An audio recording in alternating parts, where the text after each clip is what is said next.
good. I'm going to go through just a little bit of stuff about preparing the athlete for match demands, and actually ties in really well to the last two presenters.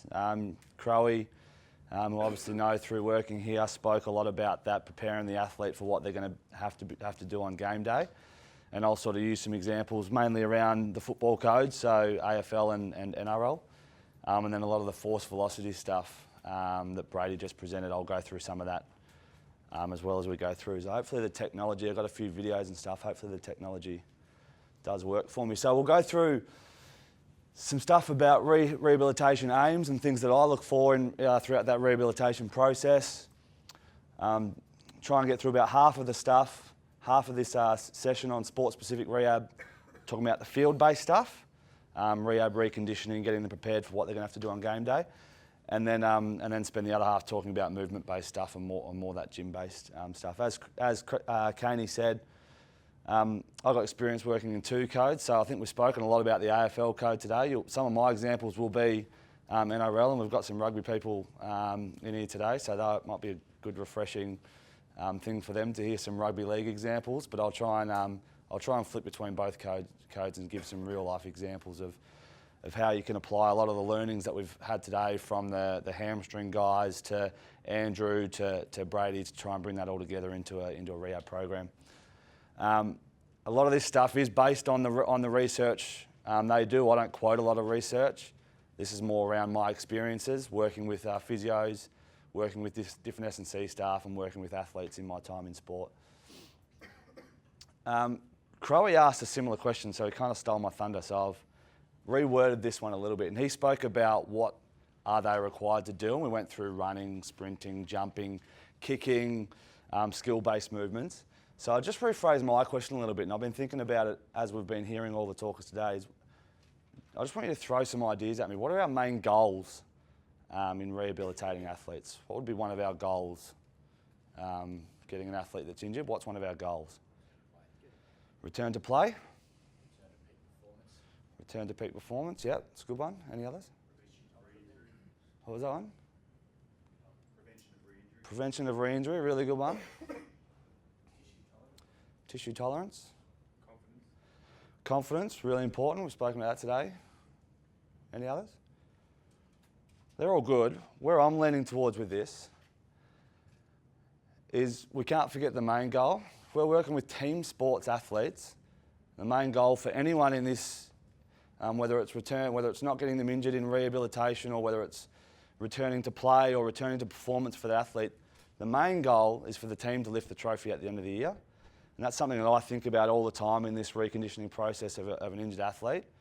And it's often a tough thing to say, but the reality is, for me, and the way I think about it, is I'd rather get an athlete injured, and you'll hear this go throughout my talk. I'd rather get an athlete injured with me in their last rehab session than on game day with the team. Because if they get injured on game day with the team because I haven't prepared them correctly, well, then that's letting the team down for what their actual goal is. Right, if they get injured with me, yeah, it's poor for me, looks bad on me, looks bad for my stats, but we're all here for that, all right, especially if we're in team sports. All right, so that's just something to think about as I'm going through this presentation. I've got a video, and I hope this one works. I have showed this before. If anyone's heard me present before, I have showed this one a couple of times, but I'm showing it for a different reason now. And Crowie showed something similar. But I'll give you a bit of context, and the NRL guys might not know this, but the NRL guys will know this story. This is the 2015 Grand Final. Let's have a look at the time on the clock. NRL match goes for 80 minutes. There's a minute left on the clock. The Broncos are up by 4 points, all right? And just have a think about what we're preparing our athletes for, all right, when we're returning them to play.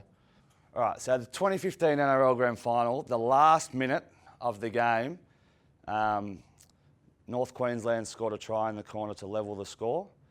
Thurston didn't kick the goal, so it went to overtime, but North Queensland ended up winning the game. So with 1 second to go, Brisbane Broncos had the premiership. All they had to do was hold them out for 1 second. They just had to push the guy about to find a way. So whenever I'm getting an athlete in a rehabilitation setting, or even if they're not injured, every time I get an athlete and work with them, I think of that moment. Right? I think that's what I'm preparing them for. Whether they're 2 days post-injury, all right, or whether they're 1 day away from returning to their first game, or whether they're halfway through their rehabilitation process in that mid-stage, that's my goal. Last minute, You know, been starting training since November the 1st, done 6 months of pre-season, maybe played the first 14 games, might have got injured, spent 4 weeks out, played the last 8 games. It all comes down to that one moment. That's what we're preparing them for, right? To make sure that that player's ready to go in that one moment. There's a really good quote, and I don't know who said it, and I spent a lot of time Googling this to find out who said it, and some people said like Winston Churchill, and some people said, quoted a bunch of American football coaches who you know, Darryl. Victory or defeat is not determined at the moment of crisis, but rather in the long and unspectacular period of preparation. And it's a quote that holds really true to that one moment. And the story is, that I've said before in the past, is there was a player in that moment that potentially was in a position to save that try, the fullback for the Brisbane Broncos, and he had a decision to make at the time to move closer towards the player and push him out of bounds. Try wouldn't have been scored, Broncos win. And he didn't make that decision. Right? He sort of just held back and didn't quite commit to making that play. And the story is that guy missed the whole pre-season with an Achilles injury. All right? And that's where I come back to, you know, that long and unspectacular period of preparation, certainly in a rehab setting, certainly in a long-term rehab setting. Well, that period of preparation is going to determine the outcome that you get on game day. Right? And game day is the most important thing. Right? Game day is the most important thing for these players. So what are we preparing them for? And Crowe touched on this. We are preparing them for tough, physical, competitive, nasty, angry, sporting battles. Right? You see it in the video. Right? That person's running at me and he's trying to take me out. He's trying to dominate me. And so we're preparing them from that. So from day one of rehab to the end of rehab, you have to have that in mind. Right? That's what you're preparing them for. Physical, tactical, technical, decision-making, what the coach wants me to do, what the game plan is. It all comes into that final performance. Right? And I often have conversations with people about this, and we've spent a lot of time talking about the specific elements of rehab across the course of the day. But for me, the 3 sets of 10 reps that we do on the leg extension machine for a knee rehab doesn't have the biggest bearing on that last minute of that last game. It's important, I'm not saying it's not. Doesn't have the biggest bearing of the last minute of the last game on grand final day. Whether he did the 3 sets of 10 on leg extension didn't determine the outcome of that game. It was a small part of it, but it didn't determine it. Right? So we've got to keep that into context when we're rehabilitating athletes. The specific work that we do is only a very small part of the total process. So in order to prepare the athlete for that last moment in the game, we've got to know what are the demands of the sport. Right? And I've presented on this a couple of times in the past, and I'll go into some specifics. What are the demands of the sport? What did we see in that video? What did we see in Crowe's video? What are they required to do when they go out and play on game day? We need to prepare them for that. But before we prepare them for that, we need to know them. All right? And there's a lot of research out there around the football codes, NRL, AFL, soccer, around what they are. But we need to know them.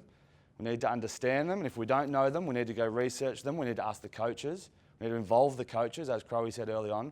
We need to know what they're going to be prepared to, what they're going to have to do come game day, because that's what we're preparing them for.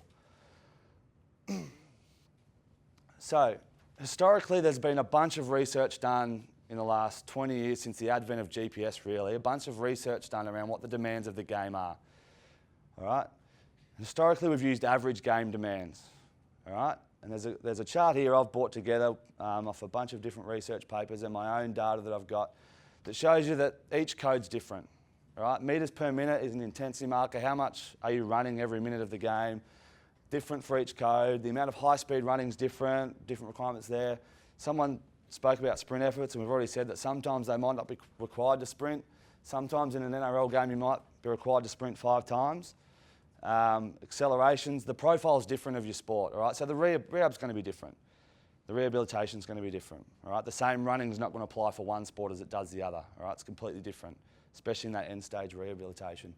But the problem with these numbers is that they are average, right? That is the average across an 80-minute, 90-minute game. And the problem I've got with the average and the nature of it being an average or a mean is that 50% of the time you're above that intensity and 50% of the time you're below that. Right? And there's been some good stuff come out in more recent times around this. Right? And so we've got this word now, Crowe spoke about it, worst case scenarios in game. And he spoke about the worst case scenario for what they're going to be required to do on game day as far as being the most load, the most number of sprints, the most high speed running. The way we're looking at it now, certainly at our club, and the way I've looked at it in the last couple of years is there used to be a time when you do all of your pre-season and then every player that you spoke to would say, I get to game day and it takes me 2 or 3 games to get my match conditioning up. And we're sort of thinking now that it doesn't have to be like that. Right? Don't have to get to these moments in your first couple of games where you're feeling like this after a 5-minute block, or you're feeling like this and you need the oxygen mask. It doesn't have to be like that. I think the problem that we've done in the past is we've prepared them for the average demands of the game. We've looked at the research that came out and they said this is what the game does over an 80-minute period, and we've made sure that our drills and our running and our designing of our program has been around that average, and we haven't prepared them for the worst case scenarios of the game. So when they get there, it's too hard for them to do. All right? So there's a video here and I'll talk over it. There's no sound to it. When I was at Parramatta, basically what we did, we had a period, it was the last 8 minutes of the game, and the people who work in rugby league in the room will know that defending on your try line, so Parramatta in the blue and yellow are defending their try line, trying to stop the other team to score. That's the hardest thing you will do in a game of rugby league, most physically demanding. Repeat acceleration off the line, tackle on the ground, get back to your line, repeat acceleration off to your line. It's really, really demanding stuff. And we went through this 8-minute period at Parramatta in this game. We were 4 points up and we got to the last second, a bit like the grand final instance, and they scored on us and we lost the game. And we thought, we defended our try line for 8 minutes, but it was all for nothing. We put all that effort in for nothing. And after the game, we started to speak to some of our players, asking them how they felt in that time, because they walked off that pitch that day completely exhausted. And we asked them how they felt, and they all said the same thing. Never felt like that before in a game. Never felt that amount of fatigue. Never felt that tired in a game. And when we looked at we went back and looked at some of the data associated with this on our GPS, and we hadn't prepared them for it. It was on us that they've never felt like that. We hadn't prepared them to handle that and do that in a game of rugby league. So we looked at some of the data specifically, and we now see our NRL average numbers here from our previous slide, what the research would tell us. And we broke this up into a couple of periods. There was a 5-minute period where the ball was in continuous play. Then there was a scrum, which was about a 40-second rest, and then there was a 3-minute period, all right, where the ball was in play. And we looked at the intensity of the work that they were required to do in those small blocks of time. We can see now we're about 25% above what we were prescribing off the average data from research in metres per minute. When we got to the 3-minute period, almost 4 times as many, or 4 times as many accelerations per minute, 4 times as many per minute, so 10 maximum effort accelerations every minute. All right, so that's one every, I don't know, I'm not good at maths, 7 seconds or something like that. And that's a bloody tough conditioning block. If you did one maximum acceleration over 8 metres every 7 seconds for a minute, well, you're going to know about that and you're going to feel that. And we hadn't exposed our players to that kind of work through the pre-season, so when we got there, we weren't prepared to do it. So how does this apply to the rehab process? Right? Because I'm talking about athlete preparation, preparing our athletes to play in the physically demanding sport. And it probably doesn't apply in some of this early stage and mid-stage rehabilitation, or a lot of the things we've spoken about today. It's more the end stage, right, that this applies to. Right? So I'll make that perfectly clear. This is the end stage that this applies to. But it's something that we're in control of again. We can't leave it up to the coaches to do that. Otherwise, we get what Crowe had there, where at that junction of what we've done with them to what the coaches want them to do, the jump is too big. All right, the jump's going to be too big. So for years, and I used to do this, even towards very end stage rehabilitation, we used to do MAS running, and we still use it in the early stage rehabilitation, but MAS running, where you're basically running to a cone, and then back, having a rest, and then running back and having a rest. Everyone heard of maximal aerobic speed running? Everyone knows what it is, all right? Running for a period of time, you can make it whatever period. You can specify it to your sport a little bit with your work to rest ratios and whatever you're going to be required to do. Brilliant for building conditioning. Strength conditioning coaches like me, we love it because we can measure it. We can compare him to him. We can compare him to him 3 months ago. We can compare this person to that person in the same position. We love it. We can measure it. We can see improvement. We can rah and see how good we're going because we've improved the athlete from X to Y. All right? We have a look at the data that it gives us from a GPS point of view, and we're working well above our max intensity period. All right? Clap, clap, tap on the back. Well done. We've prepared him for the game. Numbers say we have. He was really buggered at the end of the session. We've built the training loads. All sweet in the game. The issues I have with this, right, are pretty obvious. It's one movement, right? We're running up and down a straight line. The video wasn't like that. Right? That's not what they were doing in the video. And there's no technical, there's no tactical, there's no decision making in that running. We're running to a cone and back. So we're not preparing them for what they're going to be required to do on game day in the video, last minute of the grand final. So we've taken a bit of a different approach now to this end stage rehabilitation, where we move away from a lot of those basic running drills and we move into more specific running drills. And this is a rugby league example, so bear with me for the AFL people who aren't quite certain on rugby league demands. But we've got a block of conditioning that we just call middles block because it's an easy name, and we've got weird names that you don't really have to understand what they are. But I'll go through what the drill is, and it's not perfect. But say you start on the line here on your chest, all right, so you now got the element of being on the ground. You push, run backwards, run forwards, do a spin in the middle, run backwards, run forwards, hit your chest, you do that 4 times. All right, so we've got a bit of running, we've got a bit of spinning, we've got a bit of down on the ground, we've got running backwards, we've got running forwards, we've got running a little bit sideways in there. All right, have a short rest, 5 balls placed along the field, all right, player passes that ball, sprints to that one, there's a decision to make whether he passes left or right or plays the ball, jumps out and does a specific play, jogs to the next ball, same thing. We're getting some decisions in there, some skill elements, some more sprinting, jogging, accelerations, etc. And then we go to another drill that maybe is more of a defensive drill. You saw in that cage D, the defense was just running up and back off the line, pretty much 10 metres every time. So sprint 10 and back and then jog, sprint 10 and back and then jog, sprint. And you go up that 6 times, 60 metres, and then you run back. So it's just another conditioning drill, right? It's just another different running we've got different elements, spinning, running backwards, some ball work in there, some decision making. We have a look at the GPS, all right, of this kind of work, and it's not quite as high as the MAS running, so it doesn't look good on paper, but one thing that we've done here that we didn't do in MAS running is probably the hardest part of the game, all right, and what I spoke about where they were going 10 accelerations, 1 every 7 seconds. We've now in a 4-minute period, that takes about 4 minutes to go through that running block by the time you get some rest in there, in a 4-minute period, we've matched how many accelerations they're going to have to do in a game, all right? And to me, that's a safe running protocol that you can do in that end stage rehabilitation program. It's sport specific with the movements that the players are going to do. It's measurable, so I can time that and see how long it takes a player to get through it once, have a short rest and then time it again and see how they get through it and a short rest and then go again. So I like it as a conditioning coach because it's measurable, I can track it over time. Multi-directional movements, and we've got some sport-specific movements, and if you do that at the end of a 60 to 90-minute rehab session, you're going to be under some fatigue.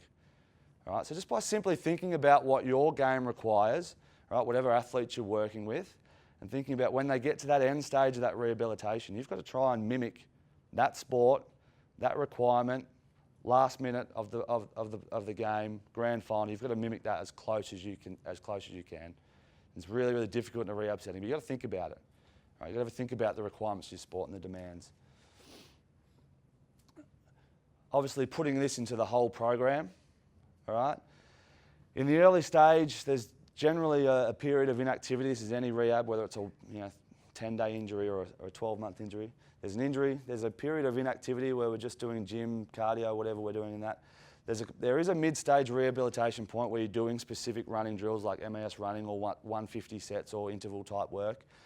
You might be doing some light ball work, but then there's an end-stage reconditioning process where it's really, really important that you've got to think about the requirements of your sport, the max intensity period of your sport, so what are they going to be exposed to on game day, and you've got to work that, all right, that little part of the game in rehab. You've got to work that before they go in to ensure they're going to perform and stay injury-free and risk-free in that match.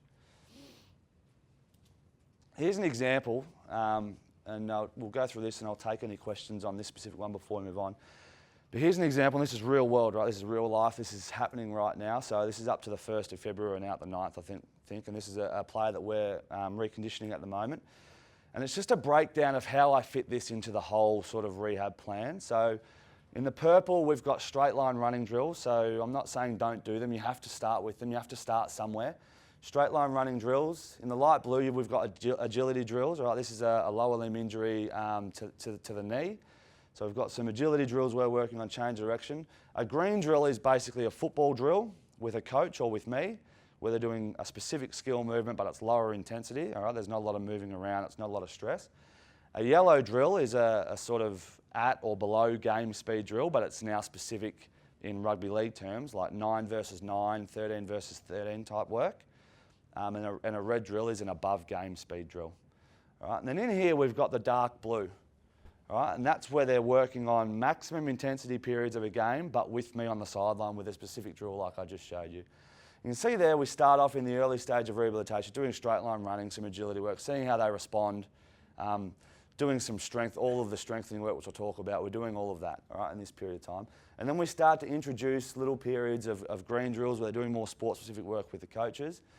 And the thing I want to highlight is the game-based conditioning stuff in the dark blue, making sure that we do that work with me, one-on-one, on the sideline, before I put them into a football drill. All right, because then otherwise, if we're just going straight line running, agility pattern, straight line running, agility pattern, straight line running, agility pattern, righto, go and train.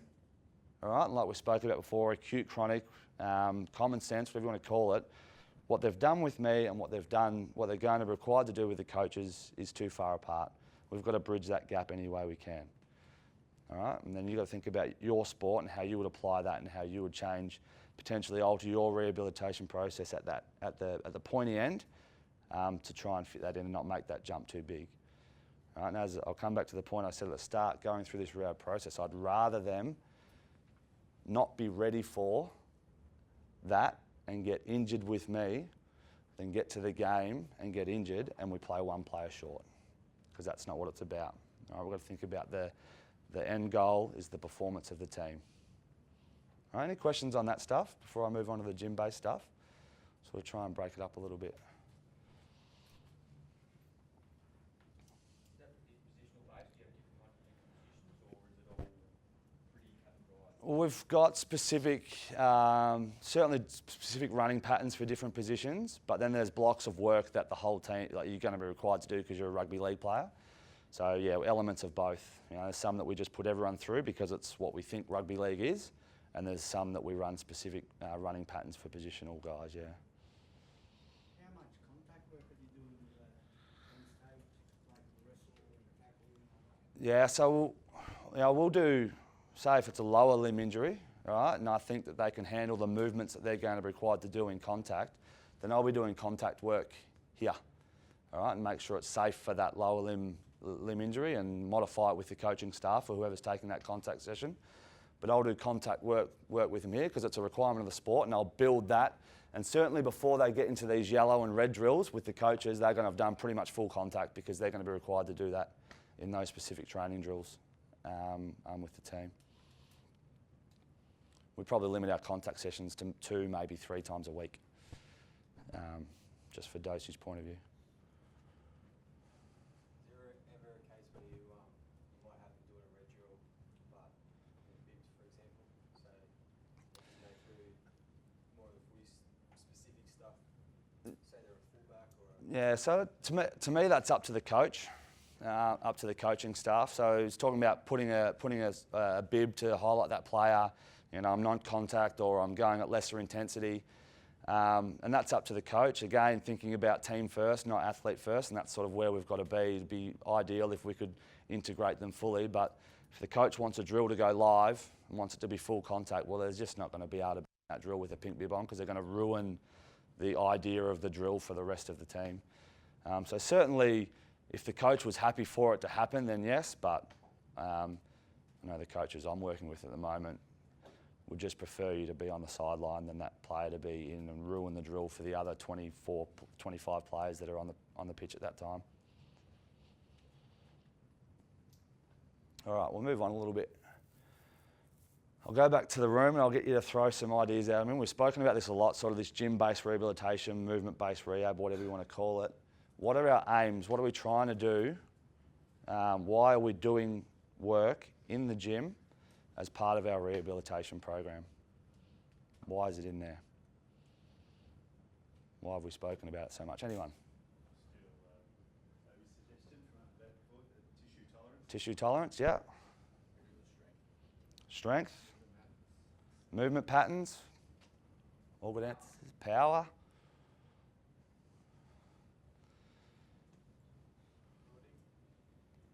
Was that? Hey? Yeah, yep, all load. All good answers. I wish I put it in there again, but again, with the gym-based rehabilitation, great for re-strengthening, great for movement patterns, great for strengthening tissues, great for strengthening movements. The aim of our whole rehabilitation process is what? The game, right? On the game. So I am a weights coach, right? That's what I've been for most of my career. So I love the weight room, right? I love bench press, I love squats, I love all that kind of stuff. But the important thing is anything that we do again in that setting has got to affect the scoreboard on the field, right? It's got to affect that, has got to affect that performance. And if it's not going to affect that performance, and players only got a certain amount of training that they can do in one day, a certain amount of time in one day, it's not going to affect that performance out there, and we need to start shuffling those down the priority list.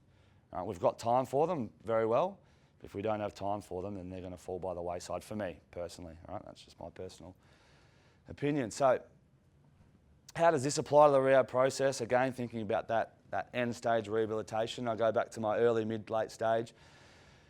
So how I apply this in the gym setting is in that early stage, we've got that level of inactivity, all right, where we're regaining our movement quality through movement patterns, trying to regain some sort of normal movement patterns, whatever the injury might be.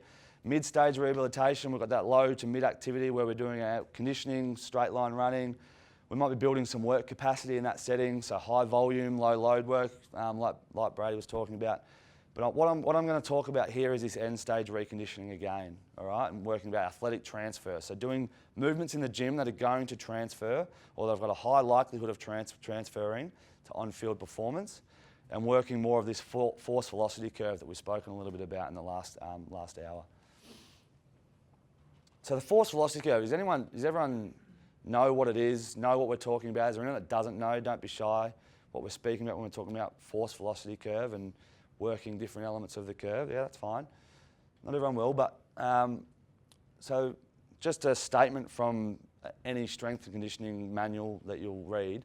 Force velocity relationship is basically an observation that the more force that's required from a movement or a muscle, right, the less speed that is going to be in that contraction. Right? And then inversely, the less force that's required from a movement and a muscle, right, the more speed that's going to be available to be able to do that contraction. All right? So there's a chart that looks like this, and it's a bit fuzzy, I couldn't get a good one, but there's basically, we've got force. The more force up here, the slower the movement, you're working maximal strength. Then you come down the curve, start working speed strength, move further on the curve, and we're working the power qualities that Brady was talking about. And we move further along here, and now we're speed strength, and then we're moving into pure speed work, and then I've added another one down, and it's a bit clearer to read, and it's reactive strength, and that's our stretch shortening cycle. It's not on the force velocity curve, but I think it should be, because it's a bit of a different element to just pure speed. All right, so along that curve, my belief is that all athletes should spend time in each stream of that curve as they go through a season. So I waive my programs for fit athletes.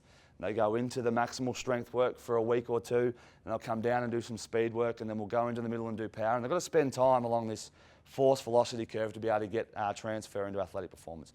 We know we need strength. Right? We know we need a level of strength to play whatever sport that we want to play. But then all running sports will need elements of speed as well. So you need to work your athlete along this force velocity curve. In a rehab setting, I use the same principles. Right? Now basically try and move my rehabilitation athlete along this force velocity curve as return to play gets closer. That's whether it's a 10-day injury, a 4-week injury, or a 12-month injury. All right? And we start at this end of the curve, exactly like Brady was saying, and then move further along the curve into a more explosive movement, more dynamic movements as we go along. And a bit's been spoken about today about targets and hitting targets before you move on, and we spoke about in the hamstring talk, and we spoke about in the calf one. But I definitely go with earn the right to progress. Right? You earn the right to progress through those movements. Right? And if they don't reach being able to handle these movements down here in a rehab setting, well, they're not right to play, because that's what they're required to do out there. Right? So if they can they can hit all the strength markers they want in the world, but if they can't move dynamically and do repeat effort work and repeat jumps and contact times and all that kind of stuff, they're not ready to play. All right, plain and simple, because that's what that is out there. That's what we see on the video. So just to explain this a little bit and trying to go in a bit more detail. So along this force velocity curve, you've got maximum strength, right? And that's where we're working up near our 1 repetition maximum. So it's high force. It's generally a really slow movement, all right? There's implements out there that can measure bar speed doing this, and I use that all the time, but you don't have to measure bar speed. You can look at someone and think they're moving slow in a squat or a step up or a lunge or whatever it is, all right? They're slow movements, but they're high force, all right? It's got to be up there near their 1 RM. As we move along the curve, force is a little bit lower, so we're 70 to 85% of our maximum 1 RM now, whether it's a bench press or chin up, doesn't matter what the movement is. We're attempting to move it faster. It probably is moving a little bit quicker. It's tough to differentiate these two by the eye. I always talk about with my athletes when I'm moving them into this, and we've done some max effort work and we're moving, getting lighter. There's no point getting lighter if you're not moving faster, right? So if you can squat 160 for 3 reps and you're going to squat 130 for 3 reps, well, to get the most out of that movement, you've got to try and move it as fast as you can. Right? Otherwise, you're just really working underneath your capacity, right, for that particular lift. Then we go into power. This is quite individual, right? Somewhere between 30 to 80% of their 1 RM, and that's generally depending on how good they are at that specific movement. It's like power lifters in a deadlift, like a genuine power lifter. They'll get peak power up closer to 80% of their 1 RM because they do the movement all the time. Our sporting athletes that are running based, that are football players, it's generally a little bit towards the lower side where they get their peak power at lighter weights. So if you can squat 200 kilos, you're probably going to get your peak power at about maybe 80 kilos or 70 kilos or something like that. Right, it's going to be a lot lighter than what if you're a really sort of squatting based athlete, say an Olympic lifter or a weightlifter or a power lifter, and you can squat 200 kilos, you might get your peak power output in a squat at like 140 kilos. Right, does that make a bit of sense to everyone? So it depends on your athlete there. But we're now starting to move the bar really fast and move our body really fast, all right, 1.2 meters per second. Not sure if anyone's done anything where they've tracked themselves moving in the gym, but if you have, you know that's really quick, right? That's really explosive, that's really fast. Speed, strength, all right? This is now still weighted, all right? There's still an added weight and body weight, there's added weight to the body, whether it's through a band or a chain or a weight vest or a bar, all right, if you're strong enough. Now moving more ballistically, more dynamically, all right? This is now a throw or a jump. We're now trying to really explode, and it's super fast, that movement. Then into max speed work, right? And that's really explosive, right? It's no resistance or very minimal resistance, and you're moving really, really fast now. Into reactive strength, and that's a stretch shortening cycle. And I'll sort of go through this exact curve with a few exercises, and I'll go through this curve in a little bit more detail as well. So reactive strength is about that repetitive explosive movement, all right? Being able to get on off the ground nice and quick. So in practice, what would that look like? So the maximal strength, a heavy, slow barbell, dumbbell based movement, all right? You need to work maximal strength in order to perform in most sports, but a slow barbell based movement is not what they do out there, right? They never move slow, right? They always move fast. So you need the work to be able to do, you need to build the capacity to be able to work like that, but you've got to move on pretty quickly, and you can't spend all your time working at that slow movements. All right, strength, speed, still barbell or dumbbell based movements, but it's a reasonable weight, you're just trying to move it a lot faster. Into power, barbell, dumbbell based movements. This is where a lot of the Olympic lift variations sit. Not that I use a lot of them, but this is where they sit, all right, as far as on the force velocity curve. Can be explosive, but doesn't have to be. This could be a clean pull where you're just coming up onto your toes, so you're not quite exploding off the ground, you're not getting full explosive qualities, but you're working in that power sort of range. All right? Could be a squat where you squat down, come up onto your toes. You're not jumping, all right? It's not ballistic, all right? But you're really trying to drive that up fast and getting good power qualities out of coming up on your toes in that movements. But it can be explosive, all right, if you've got enough weight on the bar and you can move it. Into speed strength. This is where I sort of take the dumbbells and the barbells away from the athlete, all right, when we move into this speed strength stage. And I'll go with things like bands, weight vests, power bands, and I'll go through some of these exercises tomorrow. Must have an explosive element now, all right? So now you must be jumping or throwing, all right? So you must be leaving the floor, or whatever your implement you're pushing has got to be leaving you, all right, to be in that speed strength state. Into the maximum speed, I take all the weight away from them for this, all right? Because I don't think our sporting athletes are that well equipped in the weight room to be able to get true maximum speed with weight, all right, with an added element of mass. So I go body weight for this. Try and make it as sport specific as I can. So running, I include into this maximum speed work in my gym, as well as jumping, throwing, anything that's really lightweight, all right? and trying to move the bar or move your body as quickly as you can in a movement. And then reactive strength is just that repeated over and over and over and over again, utilising stretch shortening cycle. So how do we add that to a rehabilitation program? I spoke about before that I like to progress it from one stream to the other. But how do you actually apply that? Each movement that you do in a rehab setting, all right, we've spoken a lot today about calf work, about hamstring work, about Nordics, about squats, about lunges. We've spoken about movements that you can do in a gym-based setting. Each movement can have an element along that force velocity curve. Each movement you can do really heavy and slow, and each movement you can do unweighted and really fast. All right, so every movement that you prescribe, doesn't matter what it is, in a gym-based or rehab-based program, you can move along that velocity curve in some way.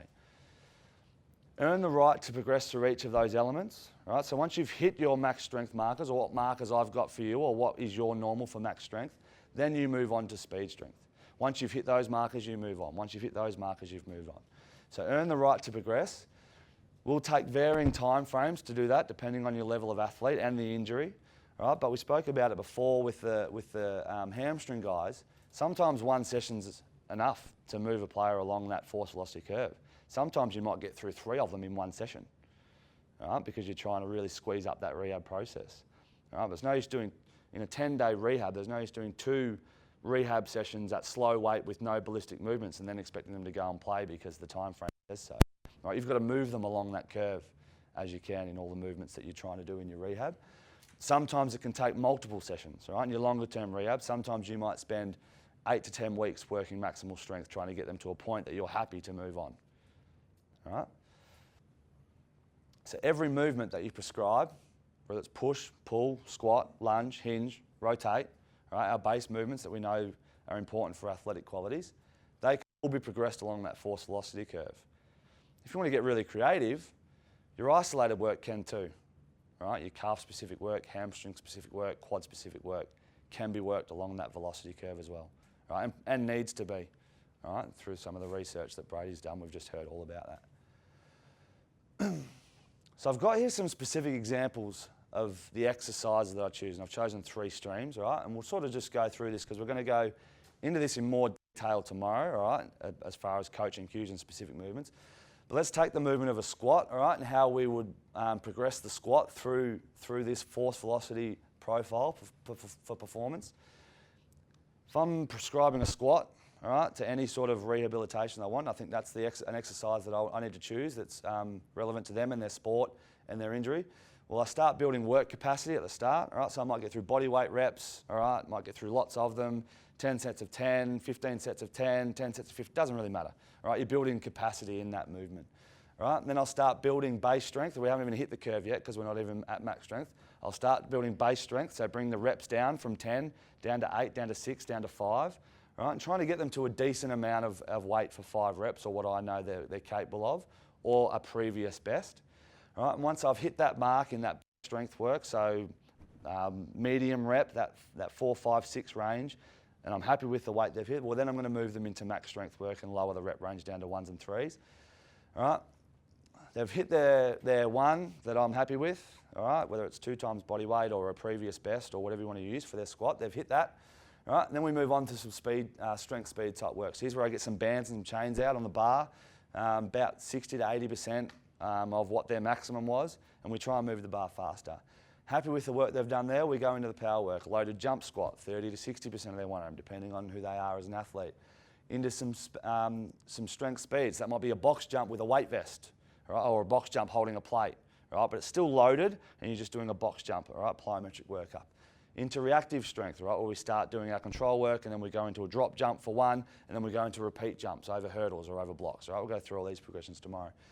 That transfers into our speed, sport-specific movements that are required to do on game day. All right, do the same thing for bench press, all right, do the same thing for bench press. Work on from work capacity, high reps, all the way through to strength, right? You get these slides, so you'll be able to go through the progressions. We'll talk about them in all tomorrow. Step up, unilateral movements, the same thing. Any exercise that you choose and you want to do in your rehab program, you can start at the start of this curve and work all the way through the end. And I would say that you have to start at the start, earn the right to progress, and unless they can do these movements that you've required important for rehab and for sports performance at a ballistic level, for on-field sports performance, then they're not ready to play. right? And I don't deem them ready to play. Again, where you put this into the program, it all goes towards that end stage reconditioning. Early stage, we're introducing some of that work capacity work, range of movement, all the normal stuff we do. That mid stage, we go from building work capacity to building peak force outputs through our max strength work.